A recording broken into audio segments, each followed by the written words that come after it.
sư Thích Ca Mâu Ni Phật. Kính bạch Ngài Đại trưởng lão Thiền sư Khippapanno Kim Triệu. Kính bạch chư tôn đức tăng ni. Kính thưa toàn thể quý Phật tử. Trong không khí rộn ràng của mùa lễ Dân Y Kathina 2022 năm nay, chúng con cũng vui mừng đón mừng lễ đại thọ 94 tuổi và 74 hạ lạc của Ngài Đại trưởng lão Thiền sư Khippapanno Kim Triệu. Nam mô Shakyamuni Buddha.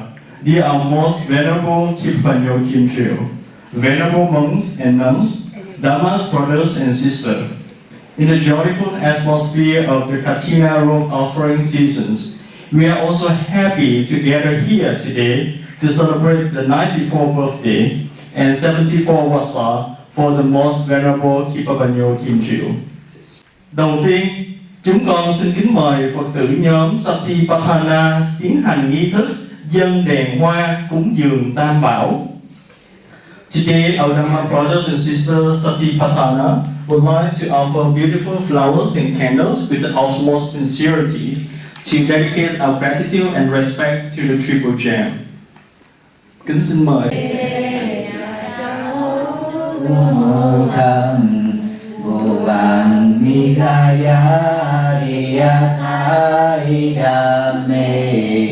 Kayo takaya divinasabhavam Pujemi samang kusumnajaho dumokham Vukam hiyaya riyanai dhamme Kayo takaya divinasabhavam Bujemi sangam kusumena nena Punyena netena jaho dumokham Bhagavato sawakasangho Khippapanno Bhagavato Nyayavato sawakasangho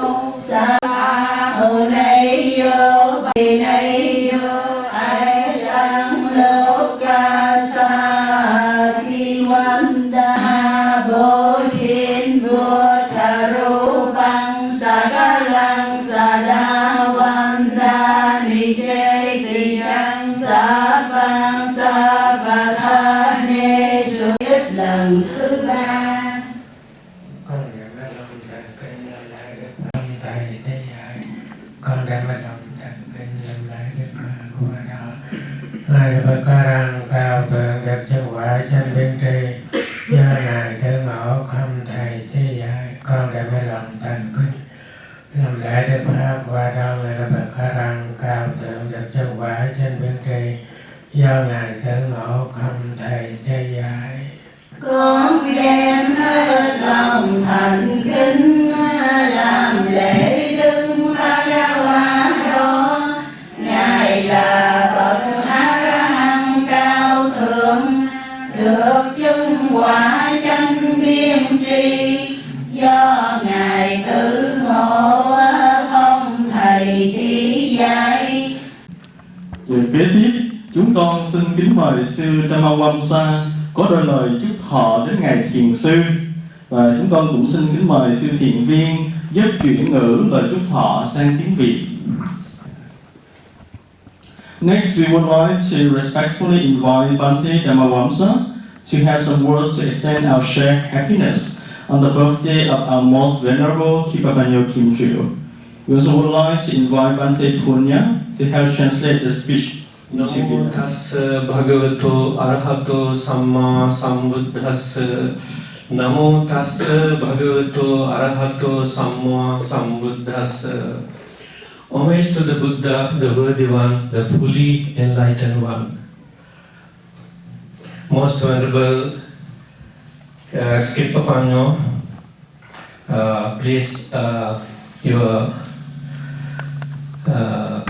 permission for me to give a few words on behalf of your birthday as well as a senior monk in this country and whole world who live with such a beautiful, peaceful, calm life with full of mindfulness. Even you can see in his face, in his appearance, in his presence, brings so much joy, comfort for our life. So today I would like to give a few words. Venerable Khippapanno. Khippapanno means quick wisdom, who can receive the wisdom very quickly. How he received that great wisdom? Nothing but mindfulness. See, this most venerable used to live in Washington DC area, and he very closely associated with our first Theravada temple in Washington DC 16th Street, which is my great most venerable Panyasiha. Khippapanno venerable well known him, venerable Panyasiha, who established the Theravada temple. He very closely associated, and he did his mission tirelessly, fearlessly.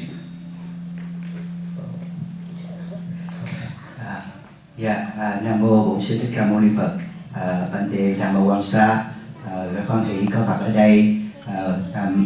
Bante đại diện cho chư tăng ni và quý Phật tử cảm tưởng lời tri ân và đến ngài thiền sư Khippapanno Kim Triệu. Trong những thời gian qua, ngài đã phụng sự Phật pháp hướng dẫn cho chư tăng ni ở mọi nơi. Nhất là ngài Bante Dhammawangsa biết là có gặp ngài Kim Triệu ở Washington DC. Tại vì Washington DC cũng có một cái hệ phái của Sri Lanka. Cho nên nhân dịp này thì Bante Dhammawangsa muốn tạo bài cái lời tri ân nhân cái dịp mà chúng ta tổ chức 74 hạ lạc của ngài Hòa thượng Thiền sư Khippapanno trong ngày hôm nay. Once Sakyamuni Buddha addressed his disciple, which disciple shine in this Buddha Sasana or Buddha's dispensation? Which one? Vyakto Visarado Vinyo Dhamma Dhamma Padipanno. That's a Pali statement.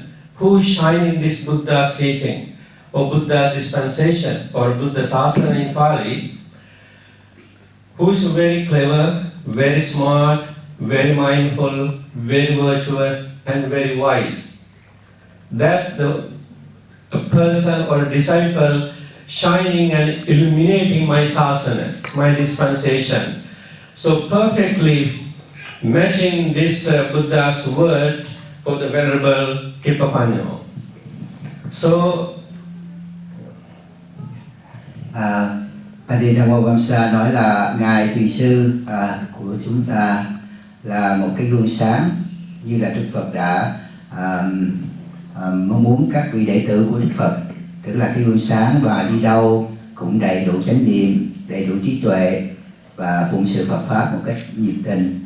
Cho nên thì chúng ta hãy nhìn vào ngài thiền sư, và đó là cái gương sáng để chúng ta hướng tới và cố gắng tu tập. Now I remember my second teacher, Venerable Rahula, who lived 106 years, and he left from this world 2 years ago. Venerable Rahula and Venerable Khippapanno, he knows my teachers very well. So they both have similar characteristics, similar personalities. My second teacher, Venerable Rahula, he always talk about impermanent, living in the moment, and live always with mindfulness. So, even though that teacher always talk about impermanence, but he is the one who live long life, 106. What that means, he friendly and familiar with the fact of the life or reality. So, Venerable Khippapanno also, he living in this very moment. You may see the cats and dog, yes? They are the creatures living very mindfully than the human beings. They are very mindful. As a result, they are not going to miss their target. Why? They are very mindful. So Venerable Khippapanno is full of mindfulness, very mindful. You don't need to ask any question from him, like my teacher. When you think about question or anything, he knows the answer already. Without asking question, he will give the answer. Why? The miracles of the mindfulness, that is Venerable Khippapanno.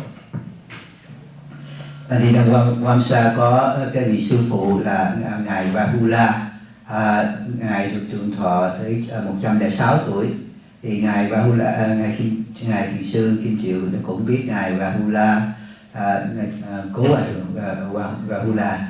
Thì Ban Thi Đăng Quang của Quam Sa nói là ngài Rahula cũng như ngài thiền sư Kim Triệu thì các ngài sống mà lúc nào cũng có chánh niệm, thật nhiều là chánh niệm và trí tuệ.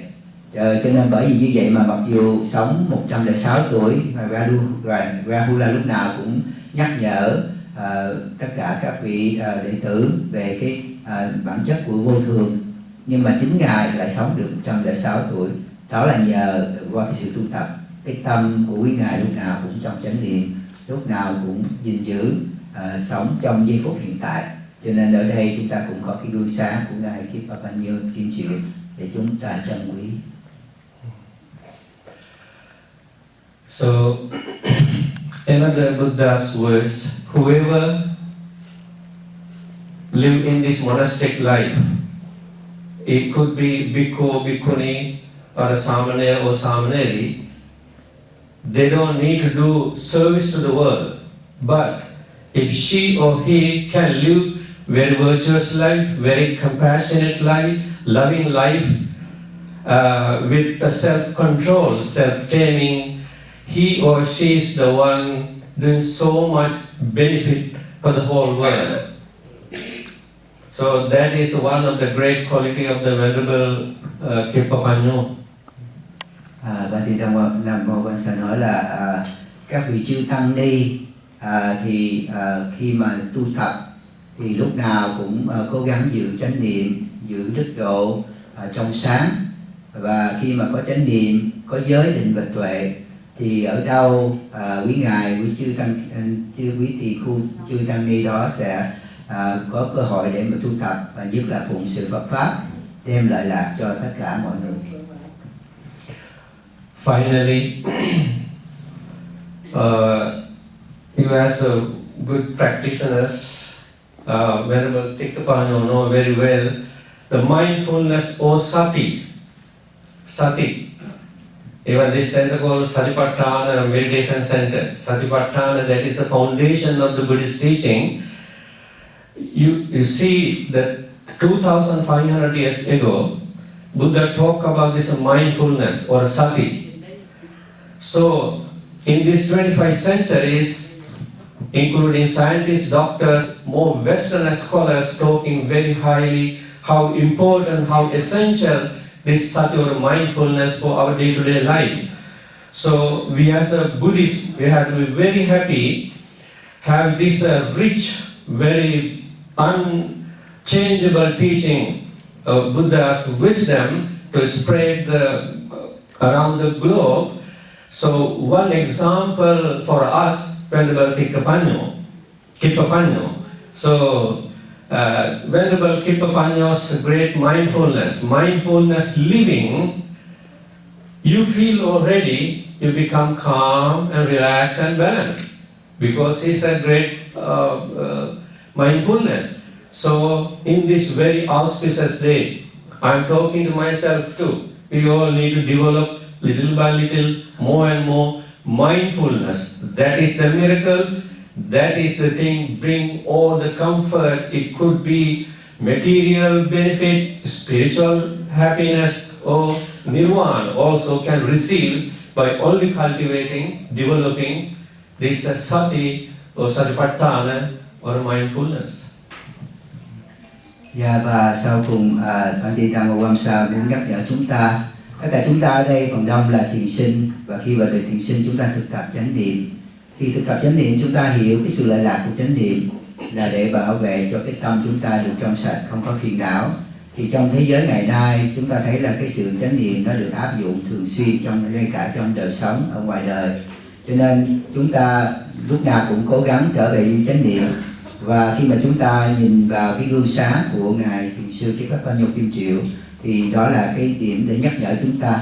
Tại vì chúng ta nhìn vào Ngài, chúng ta thấy là những cái sự chánh niệm của Ngài, để mà thấy tâm của Ngài lúc nào cũng an vui, tự tại, thì chúng ta cũng cố gắng thực tập cho cái tâm mình cũng lúc nào cũng có cái sự an vui, chánh niệm và bình yên. Thank you. They have other monk, his name Khippapanno, Venerable Khippapanno, and he used to live our monastery in Kitland. I'm so happy to see him. And another fortunate in my life, today my birthday too, and I'm so happy to Venerable Khippapanno. Is this auspicious soul brought to this world from his great mother and father, and the influence is a great teaching, his a great mindfulness. I'm so happy for both have same day to think about and cultivate more and more mindfulness. May Venerable Khippapanno, may you live long life and happiness. May your great wisdom more and more increase, and to share with all mankind, and to build more and more mindfulness communities and societies. And may the Buddha, Dhamma and Sangha bless you to fulfill all your great wishes. Sadhu, sadhu, sadhu, sadhu. Và để dứt lời, Bante Dhammawamsa muốn tỏ bài là hôm nay thì Bante rất là vui mừng có gặp tất cả chư tăng, những vị mà Bante cũng đã gặp gỡ trong quá khứ.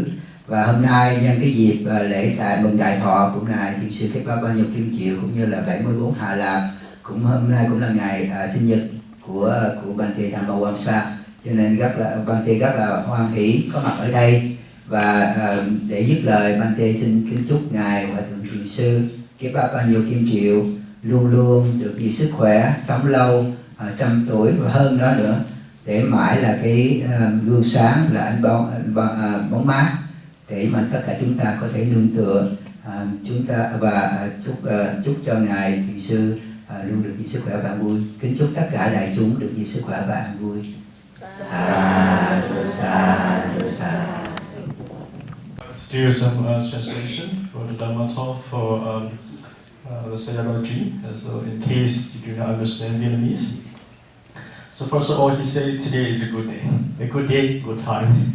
And we also care about the beauties in our mind, and also the beauties we have with a lot of properties we have, for example, our house. But he said importantly is we need to make our mind beautiful.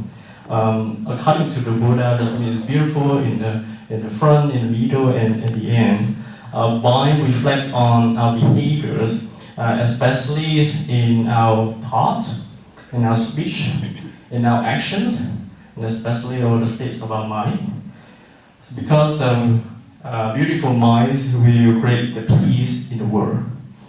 And purified mind also help us to liberate from all suffering. And he says all kind of like poisons, like a craving, hatred, delusion, kill it. And the only way for us to get out of it is to let go of the past, let go of the futures, and live in the present. You can see over us the 28 Buddha statues, and our Gautama Buddha, or we call it Shakyamuni Buddha, actually already met all of 28 previous Buddhas before he became the fully enlightened Buddha by himself as a Buddhist. So we need to rely on no one but accept ourselves according to the Buddha and Buddha teaching. And as you can see in the world, there are two types of people. The people with the wholesome actions and the people with unwholesome actions. As you can know, if you do more and more of the wholesome actions, you will reincarnate this in a higher realm, and in the opposite way, if you do a lot of unwholesome actions, you will be reincarnated in the lower realms. And he's mentioned about one case of like the key disciple from the Buddha. He's actually a serial killer. He killed 999 people, and he tried to kill 1,000 people and get their fingers. because according to one of his masters, this is how he can become enlightened. Actually, that's just delusion. And the Buddha actually helped the serial killer later on to become fully enlightened arahant. So, first of all, before we can help, first we need to help ourselves so that we can help our relatives, our ancestors, and we practice according to the Buddha teaching. So a lot of people just chant the name of the Buddha. For example, like the Pure Land Buddhism tradition, they just chant the name of the Buddha again and again. But he said importantly, we need to remember the Dhamma virtues or the Dhamma characteristic. And we have to live as a person with the gratitude. He said 45 years the Buddha had been teaching only about like, the nature of the body and the mind, and to live as a good person. To live as a good person, you need to have the good mind. And he also mentions about the cases where the people come to the masters to say like, oh, the masters asks the assistant, the helper, to say you bring the best parts of a pig, and he brought to him the tongue and the heart. And later on, the master asked the assistant, saying, "No, you bring the best one, and also like the dirtiest one from the pig." And he also bring the heart and the tongue. And he said, like the heart and the tongue of the human or the people in the same way. It is the purest, but also the dirtiest part of our body, because it's controlled by our mind. Only when our mind purified, then it's become better. So otherwise, it's become very bad. And today, he thanks all of us to be here to celebrate his birthday, and he's thank you so much for that. And he said he reminded people as children, we need to live with the gratitude for our parents, because they are our first teachers. They are also considered heavenly beings according to the Buddha teaching.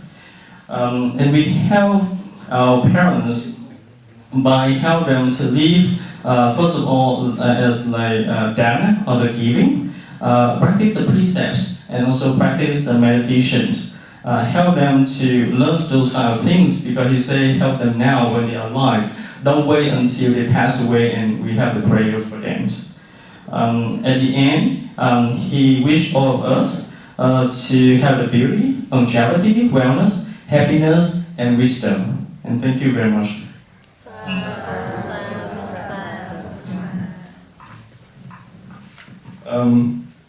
Kế tiếp, chúng tôi xin mời đại diện Phật tử nhóm Khippapanno lên dâng Ngài Đại trưởng lão Thiền sư tứ vật dụng và bánh sinh nhật. Hôm nay, như chúng ta đã biết, cũng là ngày sinh nhật của sư Dhammawamsa. Vì vậy, nhóm Phật tử Khippapanno cũng có một chiếc bánh sinh nhật dành tặng sư Dhammawamsa. We would like to invite my brother and sister Khippapanno to offer 4 requisites and the birthday cake to our most venerable Khippapanno Kim Triệu. And today is also the birthday of Bhante Dhammawamsa. Thus, we also have the birthday cake for the Bhante Dhammawamsa.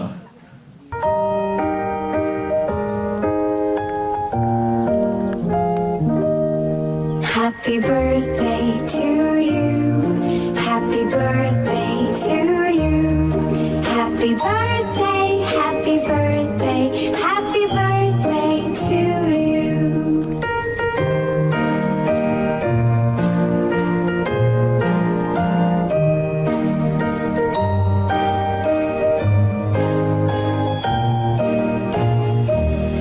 Happy birthday to you.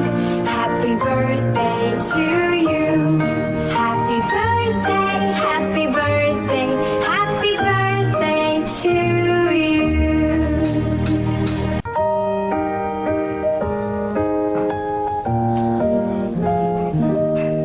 Happy birthday to you. Happy birthday to you. Happy birthday, happy birthday, happy birthday to you. Để ca bài Happy Birthday. Happy birthday to you. Happy birthday to you. Happy birthday, happy birthday, happy birthday to you.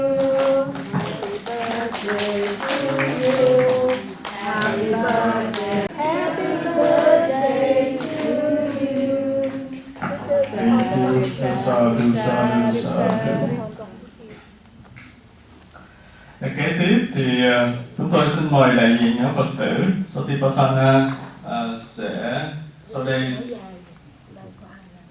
sẽ dâng mông huê đến ngài thiền sư, và trước đó thì cô Trinh sẽ cái này không chạm, cái này không lên. Nam mô Tassa Bhagavato Arahato Samma Sambuddhassa. Nam mô Tassa Bhagavato Arahato Samma Sambuddhassa. Nam mô Tassa Bhagavato Arahato Samma Sambuddhassa.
Cũng như sự vô thi mà thí chủ làm trong lưu hiện tại đây, cầu xin cho được kết quả đến những người đã qua vãng, cầu xin các quả lành mà người đã mong mỏi cho được mau thành tựu kịp thời đến người, cầu xin những sự suy xét chân chánh cho được toàn đủ đến người, như đang trong ngày cầm bàn chân vậy, cũng như ngọc mani chiếu sáng rỡ ràng, là hạnh quy bao có thể làm cho tất cả sự ước ao của người đều được như nguyện, tăng khả hạnh phúc hằng có đến người, cầu xin chư thiên hậu trì đến người, do nhờ oai đức của chư Phật, do nhờ oai đức của giáo pháp, do nhờ oai đức của chư tăng, các sự thành lợi thường thường đến người, cầu xin quả của tâm kinh thành tam bảo cho được thành tựu mỹ mãn, cho được thành tựu mỹ mãn, cho được thành tựu mỹ mãn.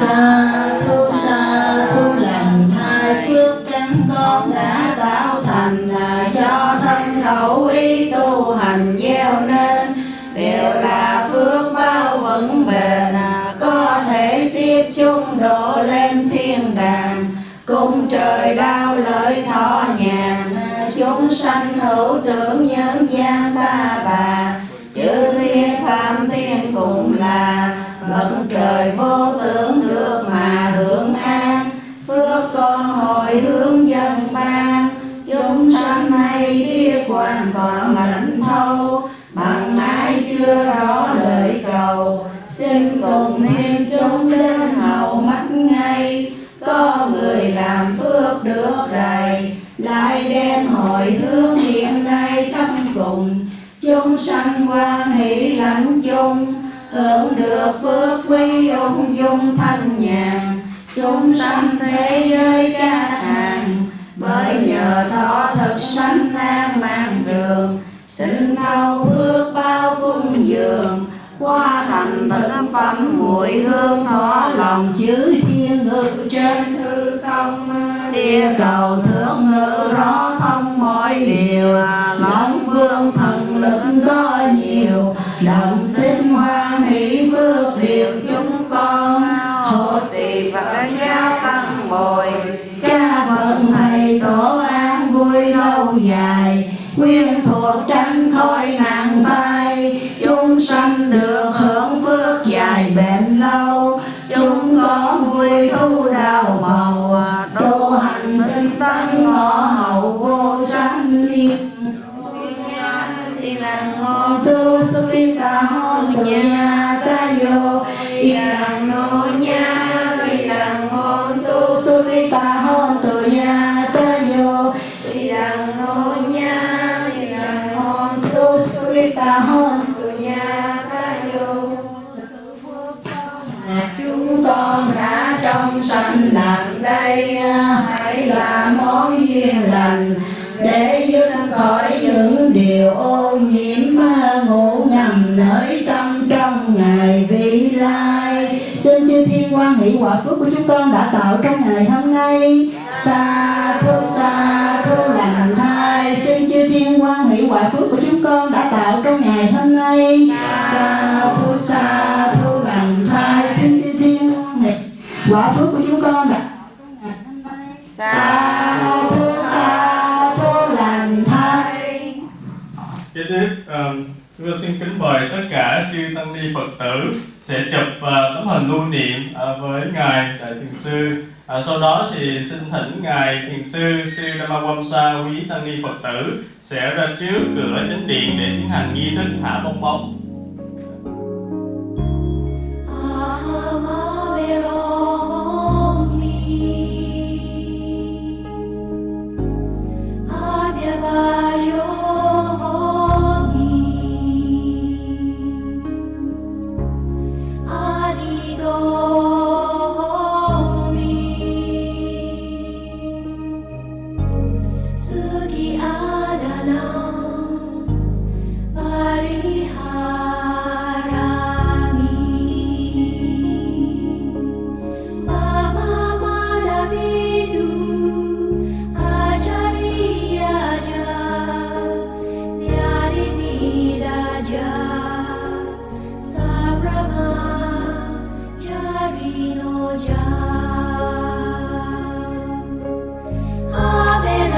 Hondu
sinh quả phước tâm tinh tầng tầng